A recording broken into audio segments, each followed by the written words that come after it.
Hello, আসসালামু আলাইকুম ওয়া রাহমাতুল্লাহি ওয়া বারাকাতু। আমি বাংলাদেশের প্রধানমন্ত্রী বলতেছিলাম। আপনি কে বলছেন? Hello, hello.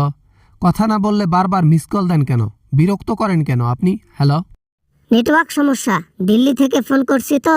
ওয়ালাইকুম আসসালাম ওয়া রাহমাতুল্লাহি ওয়া বারাকাতু। কথা সেটা না, আমি শেখ হাসিনা বলতেছিলাম, শেখ হাসিনা। কিছু কথা বলবো বাবা। ও, সৈরা স্যার ফোন করছে আমাকে? সৈরা স্যার তো আমাকে ফোন করতে পারে না। কি জন্য ফোন করছে হঠাৎ? আচ্ছা আচ্ছা, যেহেতু ফোন করেই ফেলেছেন আর আমি ধরেই ফেলেছি, সেহেতু বলতে পারেন কেন ফোন করেছেন, কেন?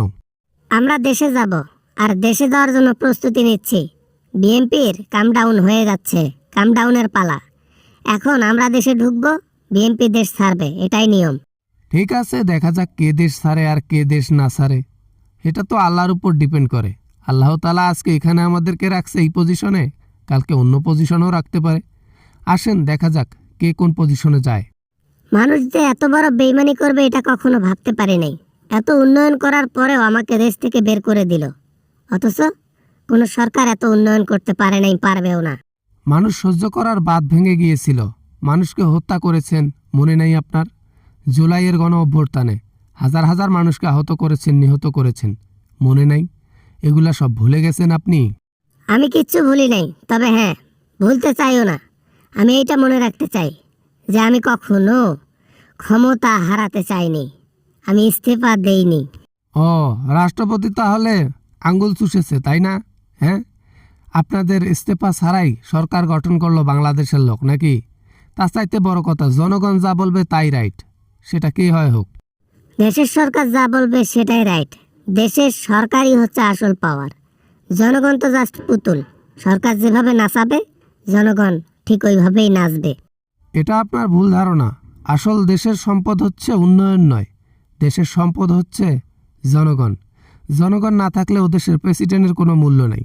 সেই জনগণকে উপরে পাঠালে জনগণ কি থেমে থাকবে? হয়েছে, লেকচারটা একটু কম করে ছাড়ো তারেক রহমান বাবাজি। তুমিও তো কম কিছু নয়। হ্যাঁ, আমরা কি ভুলে গেছি সেদিনের কথা? এখন কি আমি সেগুলো কথা মনে করিয়ে দেব? যদি হিসাব করি তাহলে আমাদের অপরাধ হবে একটা 10-এ, আর আপনার অপরাধ হবে 10-এ 12টা। তাহলে কার অপরাধের লিস্টটা বেশি? জনগণ কাকে ভালোবাসবে এবং কাকে ঘৃণা করবে ভেবে নেন।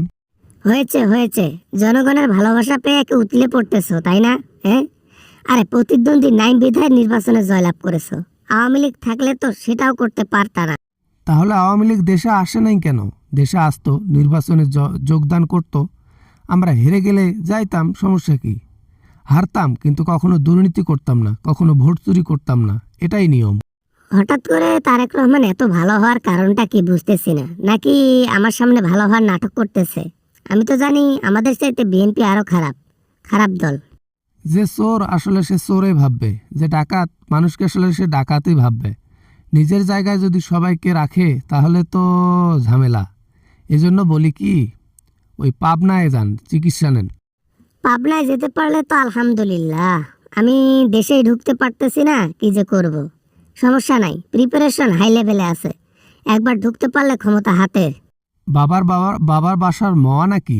জনগণ থেমে থাকবে না। যে অপরাধ আপনি করে গেছেন জনগণের শাস্তি দেবে, তারপর অন্য আলাপ। আর যে অপরাধ করে গেছেন আপনার কখনোই দেশে আসা হচ্ছে না।